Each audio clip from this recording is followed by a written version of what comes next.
இது என் வளைகாப்பு அன்னைக்கு காலையில செப்டம்பர் 15th வீட்டு வாசல்ல வந்து பெரியம்மா கோலம் போட்டுட்ருக்காங்க. பெரியம்மா வந்து சூப்பரா கோலம் போடுவாங்க. அதுவும் கோலப்பொடிய பார்த்த உடனே கோலம் போடணும்னு தோணிடும் அவங்களுக்கு. அப்புறம் அத்தை, மச்சி எல்லாம் அந்த வேப்பில காப்புக்கு வந்து எல்லாம் ரெடி பண்ணிட்டு இருந்தாங்க. அதுக்கப்புறம் எதுவுமே என்னால ஷூட் பண்ண முடியல. ஏன்னா எல்லாருமே ஆளுக்கு ஒரு வேலைய செஞ்சுட்டு பரபரப்பா கிளம்பிட்டு இருந்தோம். கரெக்ட்டா காலையில மாலையும் டைமுக்கு வரல. அத போய் வாங்கிட்டு நேரா வென்யூக்கு போயிட்டோம். கட் பண்றேன் இங்க. ஃபங்ஷன்ல பார்ப்போம். ஹாய், இது எங்கள் லைஃபோட சாப்டர் 2. நான் ஆல்ரெடி சொன்ன லவ்ங்கிற எங்கள் புக்கோட சாப்டர் 2.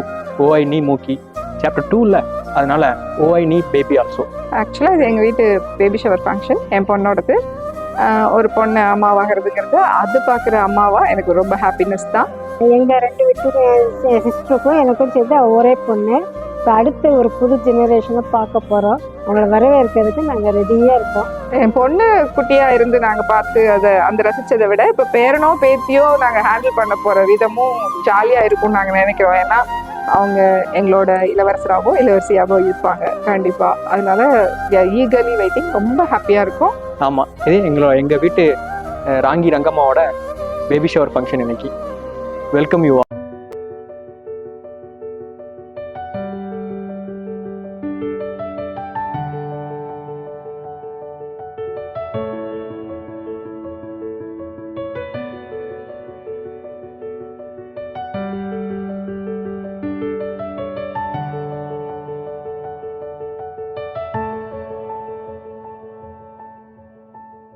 ரூமில் ரெடி ஆகிட்டுருக்கிற டைம்லேயே வந்து இங்கே எல்லாமே பக்காவாக ரெடி ஆகிடுச்சு.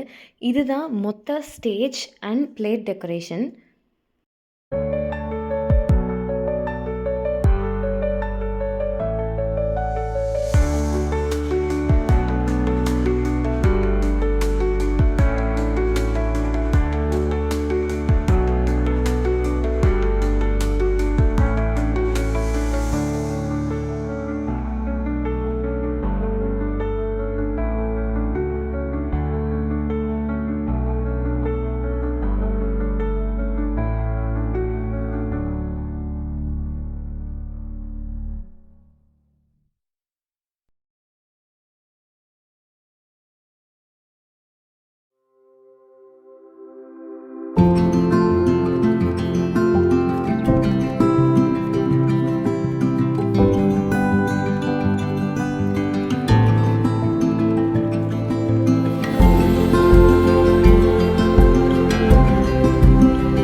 ஃபங்க்ஷன் முடித்த கையோட செம்ம டயர்டாக இருந்தது, திருப்தியாகவும் இருந்தது. எல்லாம் பேக் பண்ணிவிட்டு வீட்டுக்கு போயிட்டு கிஃப்ட்ஸ் எல்லாம் அன்பேக் பண்ணி பார்த்தோம்.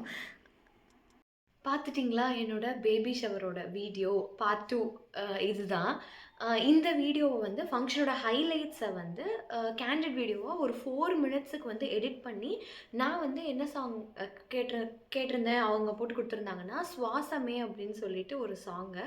அது என்ன சாங் அப்படின்னு சொல்லிட்டு இங்கே ஸ்க்ரீனில் வந்து டிஸ்பிளே பண்ணுறேன். ஏன் அந்த சாங்கை ஃபுல்லாக போடலை அப்படின்னா, ஃபுல் சாங் அப்லோட் பண்ணேன் அப்படின்னா யூடியூப்பில் உங்கள் எல்லாருக்குமே தெரியும் காப்பிரைட் இஷ்யூ வந்துடும். ஸோ அதனால் வந்து காப்பிரைட் ஃப்ரீ மியூசிக்கெல்லாம் இன்க்ளூட் பண்ணி கண்டிப்பாக இந்த வீடியோ உங்களோட ஷேர் பண்ணிக்கணும் அப்படின்னு சொல்லிட்டு போட்டேன். ஃபங்க்ஷன் அட்டன் பண்ணவங்க எல்லாருமே ரொம்ப ஹைலைட் பண்ணி சொன்ன சில விஷயங்களை வந்து உங்களோட நான் ஷேர் பண்ணிக்கிறேன். அவங்க எல்லாருமே காமனாக சொன்னது என்ன அப்படின்னா, சாப்பாடு ரொம்ப நல்லா இருந்ததுன்னு சொன்னாங்க. அதுலேயும் முக்கியமாக வந்து டெசர்ட்க்கு நாங்கள் கொடுத்த gulab jamun with rabdi and ice cream வந்து சூப்பராக இருந்தது. அந்த காம்பினேஷனே ஒரு மாதிரி சாப்பிட்றதுக்கு நல்லா இருந்தது அப்படின்னு சொல்லி சொன்னாங்க. அதுக்கப்புறம் பார்த்தீங்கன்னா எல்லாரும் என்கிட்ட சொன்னது வந்து பிளேட் டெக்கரேஷன் செம்மையாக இருந்தது, சூப்பராக பண்ணியிருந்தாங்க அப்படின்னு சொல்லி சொன்னாங்க. நிறைய பேர் என்கிட்ட வந்து கான்டாக்ட்லாம் கேட்டு வாங்கினாங்க. ரேகா காக்கு தான் ஸ்பெஷல் தேங்க்ஸ் சொல்லணும். ஏன்னா நான் கொஞ்சம் அப்பப்போ கொஞ்சம் படுத்தி எடுத்திருந்தேன், அக்கா இது வேண்டாக்கா, இது போடாதீங்கக்கா, பரவாயில்லக்கா, சிம்பிளாக இருந்தால் போதும்க்கா, ரொம்ப சிம்பிளாக இருந்தால் போதும்க்கா அப்படின்னு சொல்லிகிட்டே இருந்தேன். அக்கா தான் இருந்துட்டு, இல்லை கண்ணு நான் பண்ணுறேன், நீ வேண்டான்னு எதை சொல்கிறியோ அதை நான் பண்ணலை, மற்றபடி என்னால் என்ன பெஸ்ட்டாக கொடுக்க முடியுமோ அதை உனக்கு செஞ்சு கொடுத்துறேன் அப்படின்னு சொல்லிட்டு சொன்னாங்க. ஸோ ரேகாக்கா அண்ட் டீமுக்கு தான் வந்து தேங்க்ஸ் சொல்லணும்.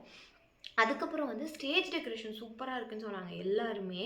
ரொம்ப ரொம்ப காடியாகவும் இல்லாமல் நல்லாவே நீட்டாக வந்து பண்ணியிருந்தாங்க அப்படின்னு சொன்னாங்க. அப்புறமா வந்து ரிட்டன் கிஃப்ட்டு, அதுலேயும் வந்து ரிட்டன் கிஃப்ட்டில் ஹைலைட்டான விஷயம் என்னென்ன சொன்னாங்க அப்படின்னா, அந்த பவுச்சுக்குள்ளே நம்ம வச்ச திங்ஸில் அந்த தட்டு வந்து நிறைய பேரை இம்ப்ரெஸ் பண்ணிருச்சு.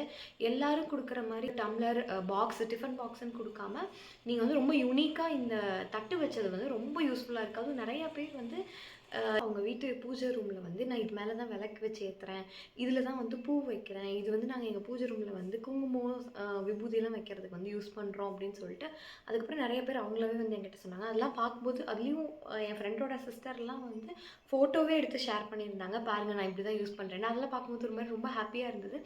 நாங்கள் என்ன நினச்சி கொடுத்தோமோ அதை வந்து அச்சீவ் பண்ணிட்டோம் அப்படிங்கிறதுனால ரொம்ப சந்தோஷமாக இருந்தது. ஃபோட்டோகிராஃபி டீமுமே வந்து ரொம்ப நீட்டாக எங்களுக்கு ஒர்க் பண்ணி கொடுத்துட்டாங்க. கேண்டிட் ஃபோட்டோஸ் எல்லாம் நிறைய மூமெண்ட்ஸை மிஸ் பண்ணாமல் கரெக்டாக வந்து எடுத்திருந்தாங்க.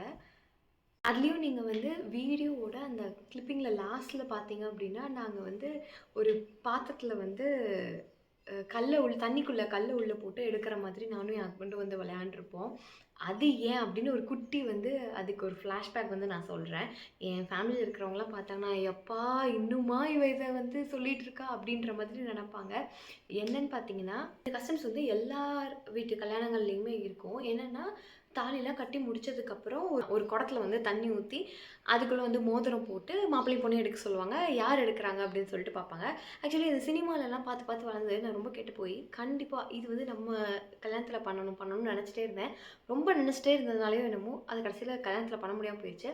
ஏன் அப்படின்னா, அந்த கல்யாண பிஸியில் பரபரப்பில் எப்படி மறந்தோன்னே தெரில, ஒருத்தருக்கு கூட அது ஞாபகத்துக்கு வரல. முடிச்சு எல்லாம் பேக்கப் பண்ணி வீட்டுக்கு கிளம்பும்போது தான், ஆமாம் எனக்கே அதை பண்ணவே இல்லை அப்படின்னு சொல்லி கேட்டேன். அப்போ போய் பண்ணுறோம் வா எல்லாம் ரெடி பண்ணலாம் அப்படின்னு சொன்னாங்க. பட் அப்போ ஃபோட்டோகிராஃபி டீம் எல்லாம் வந்து அப்போ கல்யாணத்தப்போ வந்து கிளம்பிட்டாங்க. அட போங்க வேண்டாம் அப்படின்னு சொல்லிட்டு, எனக்குமே ரொம்ப அன்றைக்கெலாம் டயர்டாக இருந்ததுனால வேணாம் அப்படின்னு சொல்லிட்டு விட்டுட்டேன். ஆனாலுமே அது ஒரு குறையாக இருந்தது. எப்போ அடுத்து மூவிஸில் சாங்ஸ்லலாம் வந்து அந்த மாதிரி பொண்ணு மாப்பிள்ளை வந்து ரிங் எடுக்கிற சீன் இருந்தாலும் எங்கள் அம்மாவை திரும்பி பார்ப்பேன். என் கல்யாணத்தில் தான் அதை மிஸ் பண்ணிட்டீங்க பாருங்கள் அப்படின்னு சொல்லி காமிச்சிக்கிட்டே இருப்பேன். அதனாலேயே எங்கள் அம்மா வந்து இந்த வளகாப்பெல்லாம் பேச்ச ஆரம்பித்த உடனே, ஆமாம் இந்த வளகாப்பிலலாம் எல்லோரும் வந்து இந்த பிங்க்கு ப்ளூன்னு வச்சு யாருக்கு அதிகம் வருதுன்னெலாம் விளையாடுவாங்களே, பேசாமல் இந்த குடத்துக்குள்ளே கல்லை போட்டு இல்லைன்னா வந்து எதையாவது ஒன்று பிங்க் கலர் ப்ளூ கலரில் போட்டு 2 பேரும் ஆளுக்கு ஒன்றா எடுங்க, பேசாமல் அதை வச்சிட்றேன், உன் ஆசையை இதில் நிறைவேற்றி தரேன் அப்படின்னு சொல்லி அம்மா தான் ஐடியா கொடுத்தாங்க இந்த கேமை. சரி உள்ளே எல்லாம் போடலாம் அப்படின்னு சொல்லிட்டு இந்த ஃபிஷ் டேங்கில் இருக்கிற கல் வந்து பிங்க் கலர் கல், ப்ளூ கலர் கல்லெல்லாம் உள்ள வந்து ஈக்குவலாக இதில் ஒரு 3 கல்லும் அதில் ஒரு 3 கல் அந்த மாதிரி வந்து போட்டுட்டு கிட்டத்தட்ட ஒரு 3 அட்டெம்ப்ட் பண்ணியிருப்போம். 3 அட்டெம்ப்ட்லேயுமே எங்கள் 2 பேருக்குமே வந்து பிங்க் கலர் கல்லே தான் திரும்பி வந்துகிட்டே இருந்தது. ஆக்சுவலி எனக்கு வந்து மதர்ஸ் இன்ஸ்டிங்க்ட் வந்து ஆரம்பத்துலேருந்தே வந்து பையனாக தான் இருக்கும் அப்படின்னு தோணிகிட்டே இருந்தது. என் ஹஸ்பண்ட் வந்து ஒத்துக்கவே இல்லை. கடைசி வரைக்கும் அவர் பொண்ணாக தான் இருக்கும்னு சொல்லிகிட்டே இருந்தார். அதே மாதிரி அந்த கல் எடுக்கும் போதும் எங்கள் 2 பேருக்குமே 3 அட்டெம்ப்ட்லேயுமே வந்து பிங்கே தான் திரும்பி வந்தது. கடைசியில் பார்த்தா வந்தது நம்மால் ப்ளூ தான் வந்து வின் பண்ணுச்சு. பாய் பேபி தான் எனக்கு. ஸோ இப்போ அந்த கேம் நடந்தது, அந்த வீடியோ எல்லாம் எடுத்து பார்த்தா எனக்கு பயங்கர ஜாலியாக இருக்குது. ஸோ என்னென்னா, ஒரு சின்ன குறையாக இருந்தது வந்து வளகாப்புலேயும் வந்து தீர்ந்துருச்சு அந்த கேம் கல் போட்டு விளையாடுறது. அதை அந்த வீடியோவில் பார்த்துருப்பீங்க. விசேஷம் எப்படி இருந்துச்சு, இந்த வீடியோவில் பார்த்த வரைக்கும் உங்களுக்கு எப்படி பிடிச்சிருந்தது, இந்த ஃபங்க்ஷனை விஷுவலாக வீடியோவாக பார்க்கும்போது உங்களுக்கு வந்து என்னெல்லாம் வந்து ரொம்ப இம்ப்ரெஸ் பண்ணுற மாதிரி இருந்தது, ஏதாவது இன்னும் கொஞ்சம் நீங்கள் இம்ப்ரூவ் பண்ணியிருக்கலாம், இதுக்கு பதிலாக இது பண்ணியிருக்கலாம் அப்படின்னு ஏதாவது இருந்ததுன்னா கூட அதை நீங்கள் வந்து கமெண்ட்ஸில் கொடுங்க. பார்க்குறவங்க யாருக்காவது அந்த நீங்கள் கொடுக்குற ஐடியா வந்து பெட்டரான ஐடியாவாக இருந்ததுன்னா அவங்களும் வந்து யூஸ் பண்ணிப்பாங்க. அதுக்காக தான் இந்த மொத்த வீடியோவுமே. உங்கள் வீட்டில் ஃப்யூச்சரில் வளகாப்புன்னு இல்லை, சின்ன ஃபங்க்ஷன்லேருந்து பெரிய ஃபங்க்ஷன் வரைக்கும் எது நடந்தாலும் இதெல்லாம் வந்து நம்ம இன்க்ளூட் பண்ணிக்கலாம் அப்படின்ற ஒரு ஐடியா, ஒரு சஜஷன் மாதிரி இந்த வீடியோ இருந்திருக்கும்னு நான் நம்புகிறேன். இந்த வீடியோ உங்களுக்கு பிடிச்சிருந்ததுன்னா லைக் பண்ணுங்கள், உங்கள் ஃப்ரெண்ட்ஸ் அண்ட் ரிலேட்டிவ்ஸ்க்கு ஷேர் பண்ணி வைங்க. அவங்க வீட்டில் விசேஷம் நடக்கும்போதும் அவங்க வந்து ஒரு ஐடியாக்காக பார்த்து வச்சுப்பாங்க. நம்ம சேனலை சப்ஸ்கிரைப் பண்ணாமல் பார்த்துட்ருக்கீங்க அப்படின்னா சப்ஸ்கிரைப் பண்ணிடலாம். தேங்க்ஸ் ஃபார் வாட்சிங். நிறையா வந்து ஹைலைட்ஸ். அப்புறம் அதுலேயும் வந்து என் ஃப்ரெண்ட்ஸு அப்புறம் பார்த்தீங்கன்னா